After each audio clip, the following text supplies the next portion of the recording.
La balado-diffusion de cette semaine est une présentation de JN Auto, vente et financement. Voiture presque neuve, plus de 35 véhicules électriques à partir de 50 $ par semaine.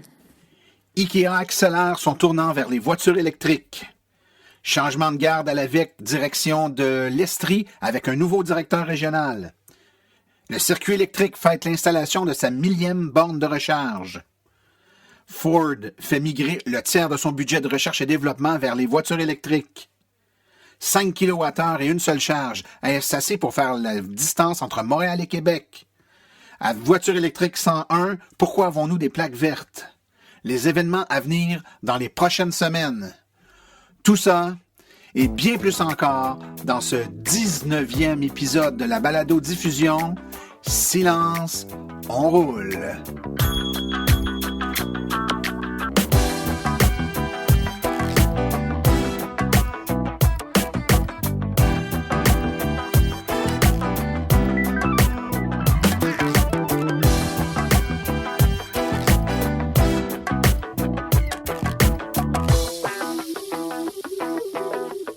Bonjour tout le monde, mon nom est Martin Archambault, administrateur webmestre et porte-parole média de l'Association des véhicules électriques du Québec. C'est avec passion et plaisir que j'anime cette balado-diffusion dédiée 100% aux véhicules électriques. On a encore un beau programme pour vous cette semaine, plusieurs sujets que j'espère vous trouverez aussi intéressants les uns que les autres. Je remercie tout le monde qui est à l'écoute, qui télécharge le podcast ou encore qui l'écoute via notre site web.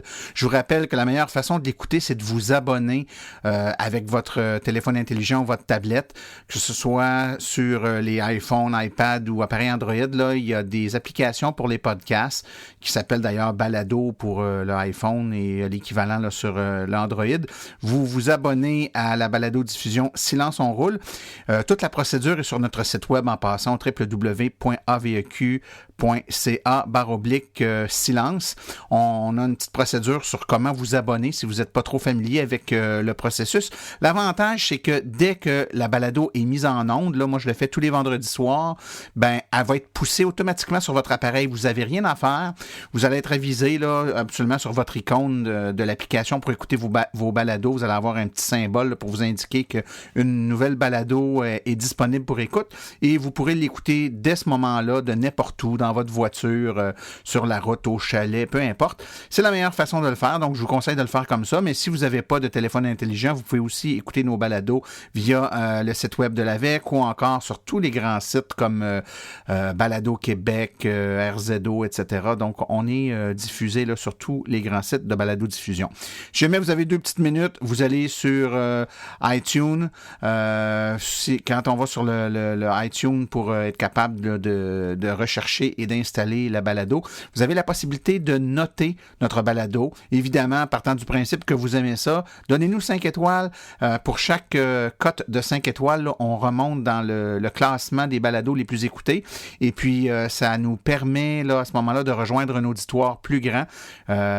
C'est finalement un peu notre seule paye hein, de voir votre appréciation. J'aime toujours. Et puis, écrivez-moi si vous avez des commentaires, martin@aveq.ca. Je prends toujours le temps de vous lire et de donner suite à vos écrits, vos messages. J'en profite pour répondre cette semaine à Éric Boudreau qui m'a écrit. Donc, merci d'être à l'écoute, Éric. Je suis content que tu apprécies la balado-diffusion et puis on l'a fait pour vous. Donc, c'est bien encourageant là, de lire vos bons mots. Alors, cette semaine, un programme assez complet. On va regarder un peu là, les actualités du monde de l'automobile électrique. On va également avoir notre entrevue, une entrevue très spéciale cette semaine. J'espère que vous allez aimer notre chronique Véhicule électrique 101, les événements à venir dans les prochaines semaines. Donc, on vous revient tout de suite avec les actualités.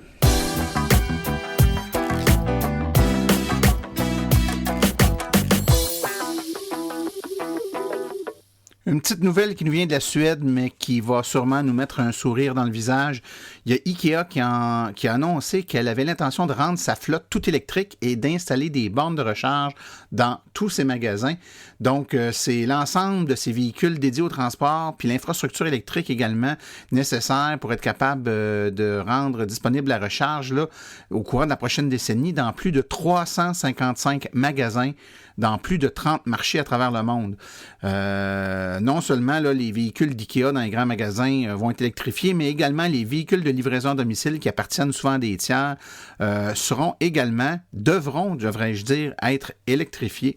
Le chef là, de la durabilité d'IKEA a déclaré que cette initiative concerne les véhicules d'IKEA, bien sûr, également pour les grands magasins, les bureaux, mais également tous les partenaires qui s'occupent de livraison. Et des bornes de recharge vont être installées dans tous les grands magasins afin d'encourager les employés et les clients à passer aux véhicules électriques. Alors, on ne peut que saluer cette initiative et de toute façon, se rappeler qu'ici au Québec, chez IKEA, il y a déjà des bornes de recharge disponibles pour la clientèle. Plus près d'ici maintenant, on a appris avec regret le départ de M. Claude Harvey, qui était le directeur régional de l'AVEQ pour l'Estrie depuis presque les tout débuts de l'AVEQ, en fait. Ceux qui connaissent bien Claude Harvey savent que ce dernier a donné son temps sans compter à l'association et pour la cause, a organisé de nombreux événements, a supporté là, des responsabilités en termes d'organisation, de démarchage auprès d'organismes de l'Estrie de façon exceptionnelle. Donc, évidemment, c'est avec regret, mais également avec un désir très grand de dire un merci à la hauteur à Claude aujourd'hui, que je prends quelques secondes pour le remercier pour tout le temps qu'il a donné. Temps aussi qui a été mis à coacher de la relève. Monsieur David Allard, qui a fait beaucoup d'événements et qui a travaillé étroitement avec Claude, va prendre la relève comme directeur régional de l'Estrie. Donc, en même temps, on souhaite la bienvenue à David Allard, nouveau directeur régional de l'AVEQ pour la région de l'Estrie.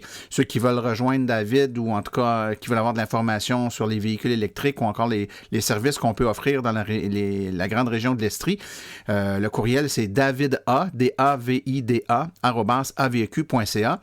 Alors, merci encore une fois, Claude, et bienvenue, David. Le réseau de bornes publiques le plus populaire au Québec, le circuit électrique, qui est une tentacule d'Hydro-Québec, a fêté cette semaine l'installation de sa 1000e borne de recharge publique.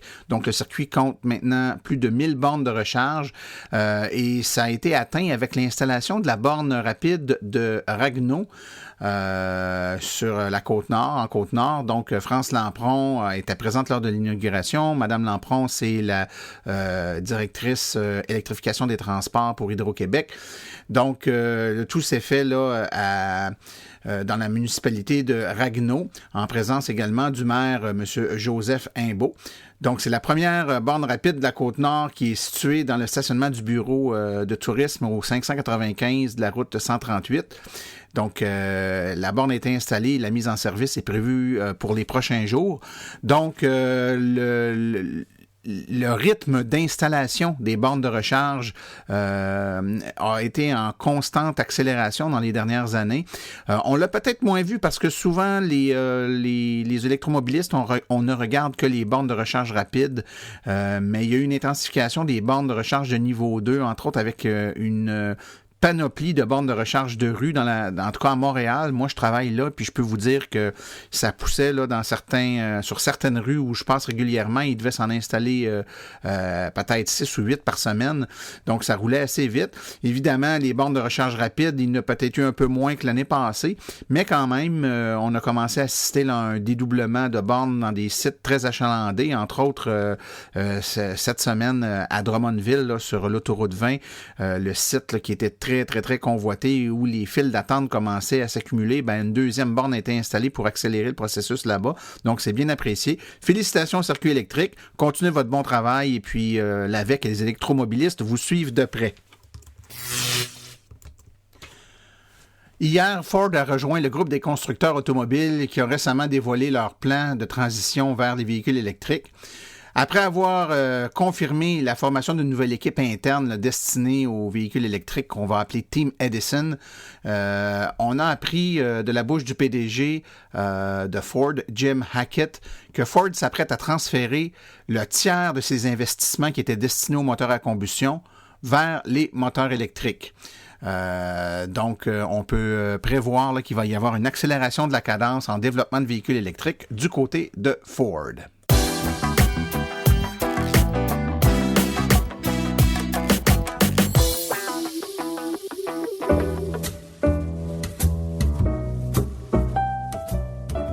Vous avez une entreprise qui œuvre dans le domaine des voitures électriques. Vous aimeriez faire de la publicité là où l'auditoire est constitué à 100% d'adeptes de véhicules électriques? Écrivez-nous à info@aveq.ca afin d'avoir toutes les modalités de publicité, autant dans la balado-diffusion que sur notre site web et nos autres médiums.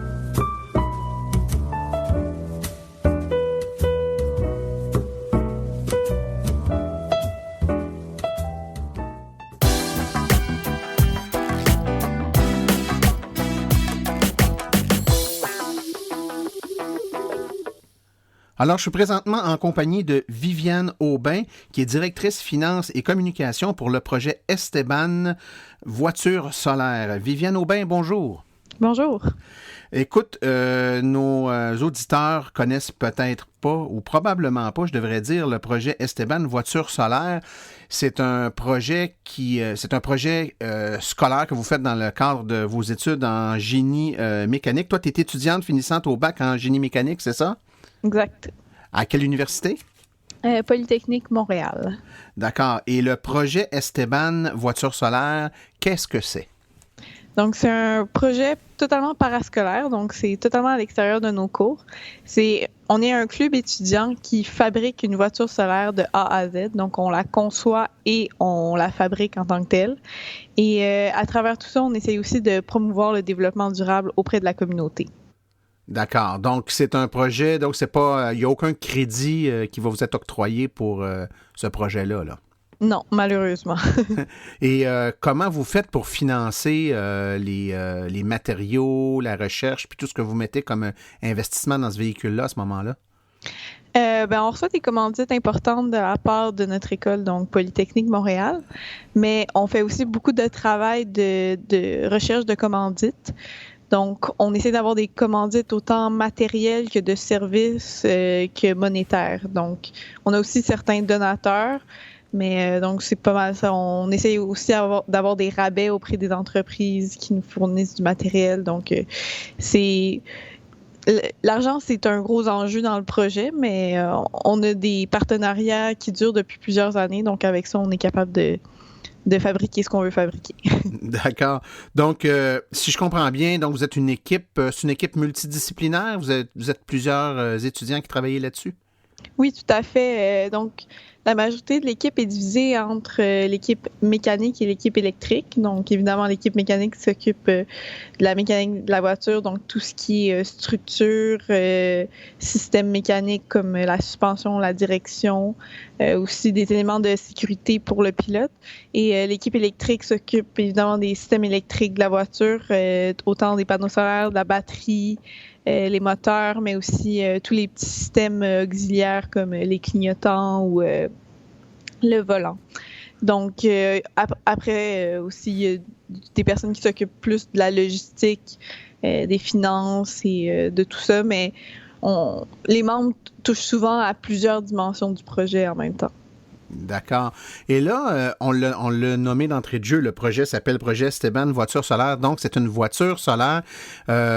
Je conclus que 100% là, de l'énergie pour faire avancer le véhicule, c'est de l'énergie qui provient de capteurs solaires qui sont situés sur le véhicule? Exactement. Donc, on a 6 mètres carrés de panneaux solaires sur la partie supérieure de la voiture. Et donc, les panneaux solaires transforment l'énergie du soleil en énergie électrique. Cette énergie est ensuite emmagasinée dans la batterie qui, elle, s'occupe d'envoyer l'énergie électrique aux moteurs et aux autres systèmes électriques auxiliaires. OK.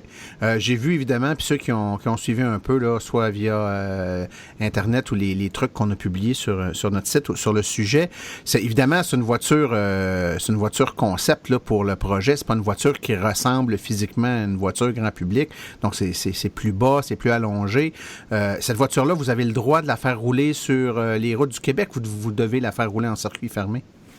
C'est ça, en fait, la fin de semaine dernière, on a réussi à faire pour la première fois le Montréal-Québec en voiture solaire. Donc, ça n'avait jamais été fait dans l'histoire du Canada, le Montréal-Québec en voiture solaire. Mais pour ça a été compliqué. Il y avait beaucoup de démarches administratives à faire. Donc, il fallait d'abord se faire immatriculer. On a eu seulement l'immatriculation d'un véhicule hors route. Donc, après, il fallait aussi avoir le permis de la part du ministère des Transports du Québec. Et ils voulaient seulement nous l'octroyer que si on avait l'approbation de toutes les municipalités qu'on allait traverser. Donc, ça a été beaucoup de travail pour finalement arriver à parcourir ces 470 kilomètres que sont l'aller-retour entre Montréal et Québec par la 138. Mais donc c'est ça. Alors évidemment, on peut pas rouler n'importe quand sur les routes du Québec. Et quand on le fait, faut passer à travers beaucoup de paperasse et il faut aussi escorter la voiture. Oui, je sais, c'est pas facile. Écoute, juste pour notre compréhension de la chose là, est-ce que les batteries du véhicule sont chargées au préalable, c'est-à-dire par exemple vous laissez la voiture dehors au soleil pendant 2 jours pour la charger, ou si elle se charge pendant qu'elle roule, c'est-à-dire qu'elle va chercher de l'énergie de façon continuelle pendant qu'elle roule pour s'autosuffire. Donc j'imagine que ça doit quand même demander une précharge avant de démarrer, non? Oui, tout à fait. À chaque fois qu'on fait des longues distances comme ça, que ce soit pour nos compétitions ou lors d'événements comme ce qu'on vient de faire, le Montréal-Québec, on part toujours avec une batterie pleine. La batterie, on peut autant la charger avec les panneaux solaires qu'en la branchant dans le mur. Par contre, une fois qu'on est parti, par contre, on la charge de manière continue avec les panneaux solaires. Et est-ce que tu as une idée, par exemple, sur un voyage comme votre voyage Montréal-Québec, ça vous a pris combien de temps faire la route? Ça nous a pris environ, faire l'aller et le retour, ça a peut-être pris 9 heures environ à rouler, là. Donc, mais on n'était pas... si on avait... Parce que, évidemment, passer sur la 138, on passe à travers tous les petits villages où des fois la limite est de 50, où il y a des feux de circulation et tout. Donc, c'est clair que c'est beaucoup plus lent que de le faire par la 20. Par contre, on roulait vraiment à la limite de vitesse pas mal tout le long, là. OK. Quelle vitesse peut rouler le véhicule? Sa vitesse maximale peut atteindre le 115 km/h, mais... durant l'événement, on est allé à un maximum de 90 km/h. OK.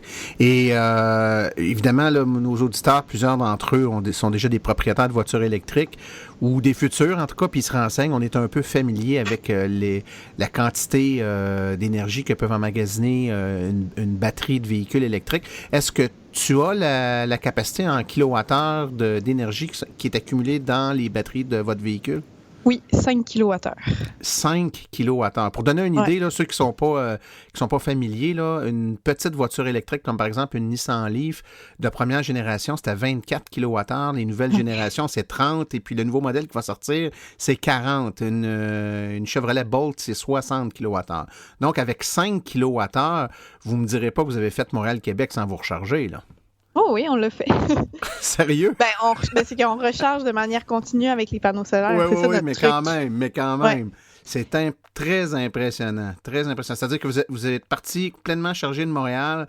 Le départ se faisait de Montréal jusqu'à Québec, j'imagine, pour après revenir. Donc, vous êtes parti pleinement chargé de Montréal, puis vous êtes rendu à Québec sans arrêter pour vous brancher. Donc, simplement avec l'énergie déjà dans la batterie, plus celle que vous rajoutez avec les panneaux, là. Exact.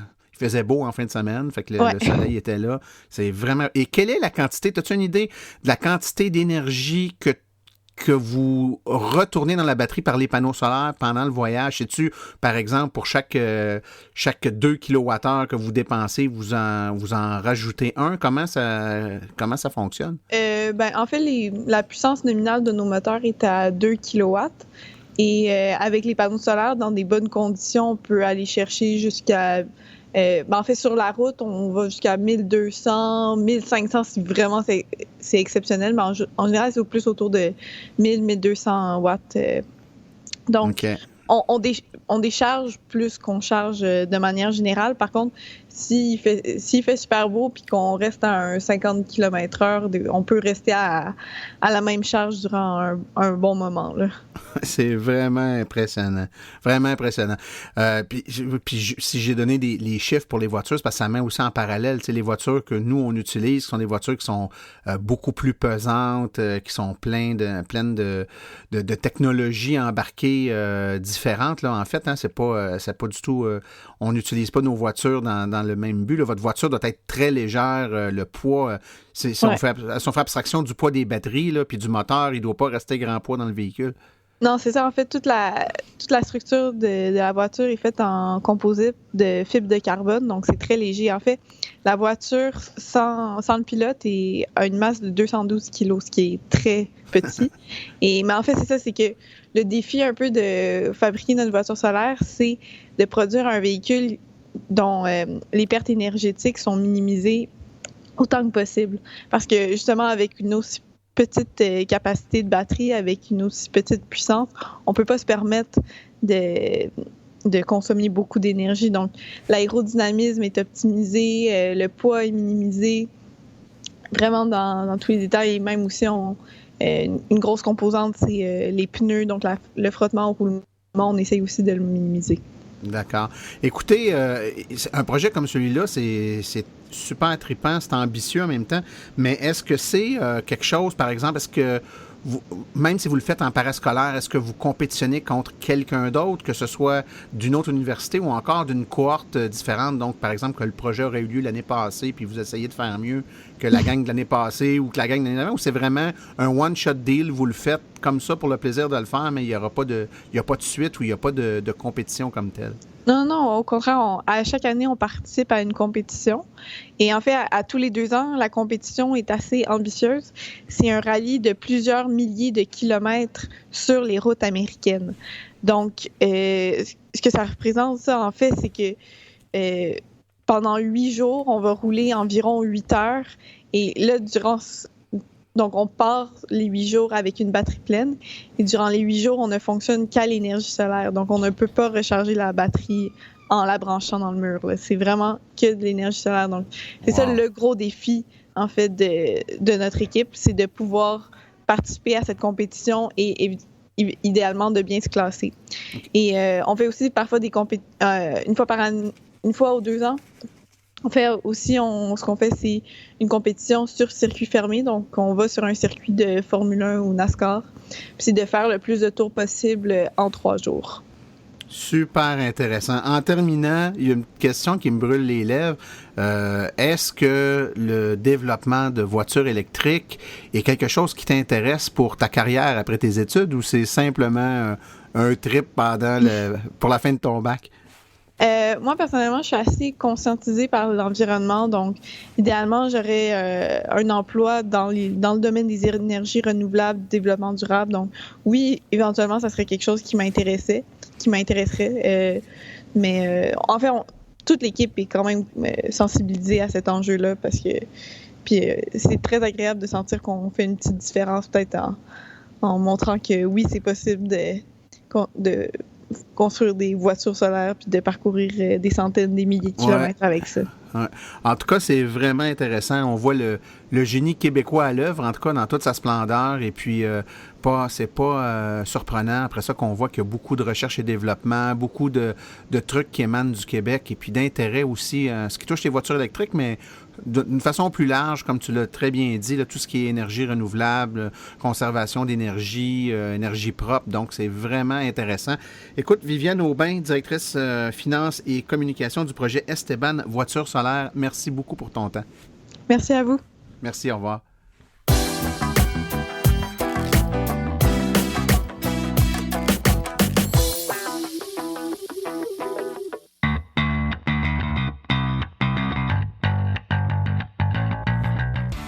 Vous êtes intéressé à faire le saut pour une voiture électrique? Vous considérez choisir une voiture d'occasion? Rendez-vous chez GN Auto. Avec plus de 35 modèles presque neufs en stock, c'est définitivement le chef de file lorsque vient le temps de vous procurer un véhicule électrique. En plus des prix déjà très compétitifs, GN Auto offre un rabais exclusif aux membres hors de l'Association des véhicules électriques du Québec. Une réduction supplémentaire de 299 $ sur le prix affiché à l'achat de votre véhicule. Une seule promotion disponible par achat. Consultez notre liste de voitures au www.jnauto.com. Téléphonez-nous au 1-888-821-3084 ou rendez-vous directement au 317 route 116 à Richemont en Estrie. JN Auto, choix, qualité et service après-vente irréprochable depuis 35 ans.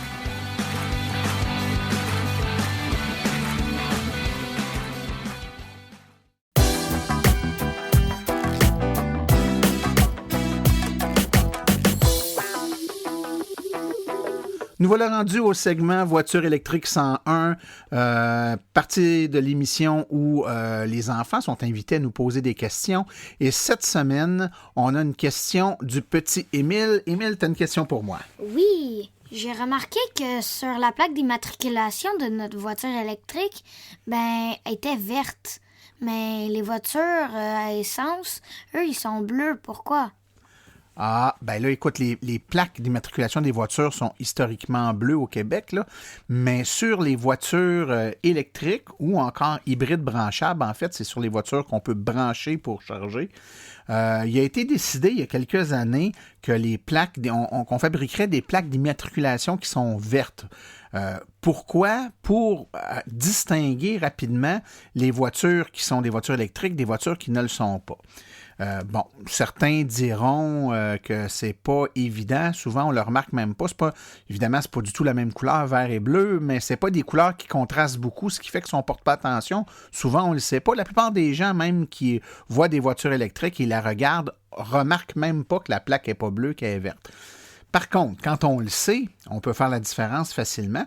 Puis ça peut servir, par exemple, je te donne des exemples où ça peut être très pratique d'avoir une plaque verte. Okay.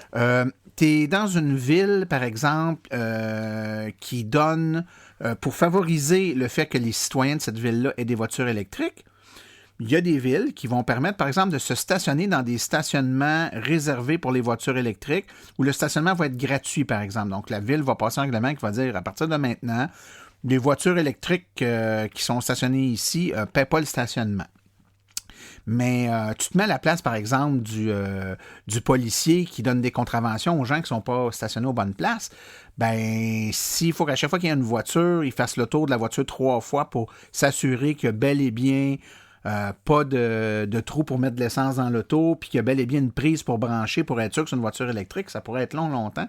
Surtout qu'il y a des voitures, des modèles de voitures, pensons à la Kia Soul, qui existent en version essence puis en version électrique. Les voitures, quand ils regardent, ils ont l'air de la même chose, ils ont la même forme, tout ça, mais dès qu'on voit qu'il y a une plaque verte, on sait que c'est une voiture électrique. Donc, pour tous les privilèges donnés aux voitures électriques, c'est très facilitant. Par exemple, un policier qui suit une voiture électrique qui roule dans une voie réservée, mais il y a plein de voies réservées au Québec pour lesquelles les gens qui ont des voitures électriques ont le droit de circuler. Hein. Quand tu regardes la petite pancarte en haut de la route, là, c'est écrit que c'est une voie réservée, par exemple, pour les autobus, les taxis ou les voitures électriques. Il y a un petit symbole de voiture électrique. Alors, toi, avec ta voiture électrique, tu as le droit de rouler là, mais le policier, lui, s'il voit qu'il y a une auto qui roule là, puis que c'est pas un taxi, c'est pas un autobus, il faut qu'il soit capable rapidement d'identifier que c'est une voiture électrique. Puis si la plaque est verte, on est sûr que c'est une voiture électrique ou une hybride branchable. Donc, c'est un symbole, c'est une façon d'identifier les voitures qui ont droit aux privilèges qui sont accordés aux véhicules 100% électriques. Est-ce que ça répond à ta question, mon cher ami? Oui, mais tu viens juste de dire que c'est les privilèges des voitures 100% électriques. Mais les hybrides, eux, est-ce qu'ils ont le même privilège? Les hybrides branchables, oui. C'est une bonne question que tu poses là, Émile, parce qu'il y a des gens qui me posent la question pourquoi il y a des hybrides qui ont des plaques vertes puis il y a des hybrides qui ont des plaques bleues. En fait, puis il y a des erreurs qui ont été commises au fil des années là, à la SAC, donc c'est possible qu'on soit dans un cas d'exception, mais normalement, les plaques vertes, c'est pour les voitures 100% électriques ou les voitures hybrides branchables.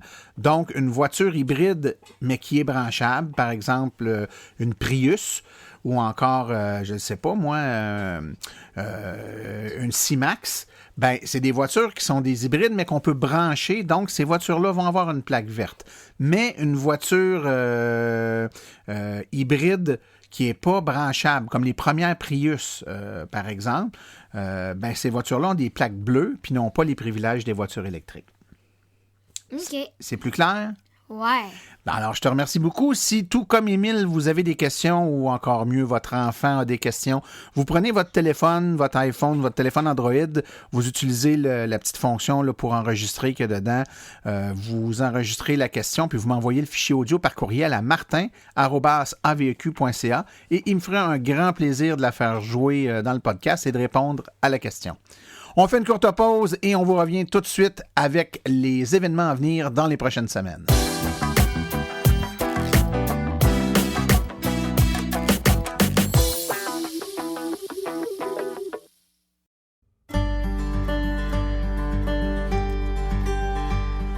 La mission de l'AVEQ se résume comme suit.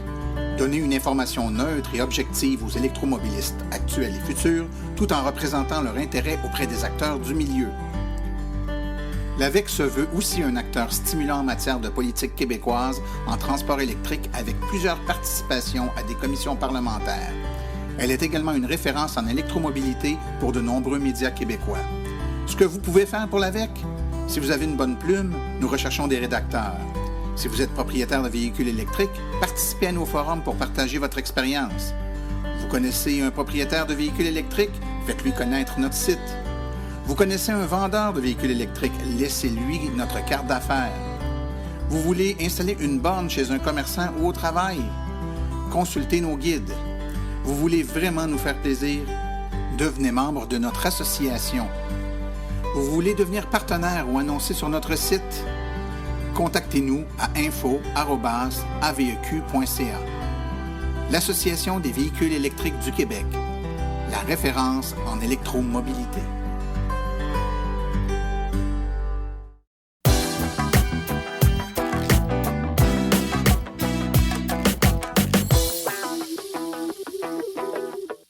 La saison des événements tire à sa fin, mais il y a quand même bon nombre d'événements qui vont avoir lieu dans les prochaines semaines. Rappelons parmi ceux-là l'événement branché avec à Plessisville le 14 octobre 2017. C'est des conférences de l'information des essais routiers pour les gens de la région. C'est à ne pas manquer.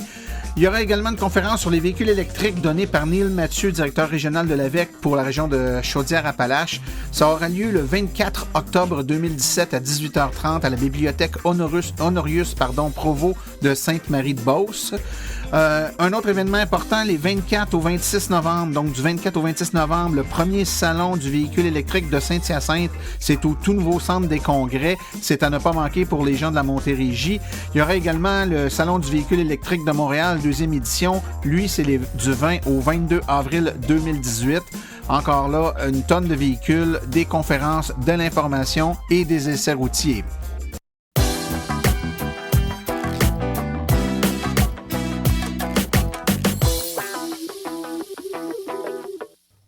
Ceci conclut la présente balado-diffusion.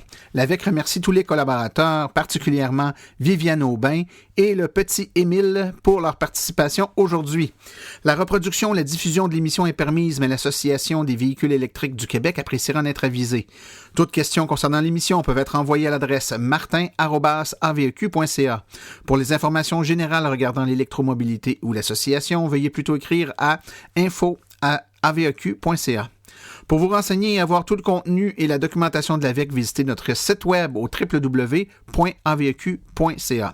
Je vous rappelle que sur notre site web, afin de vous faciliter la tâche, vous avez accès aux archives de nos balados ainsi qu'à des hyperliens qui mènent vers les sites web mentionnés aujourd'hui, le tout directement au www.aveq.ca/silence.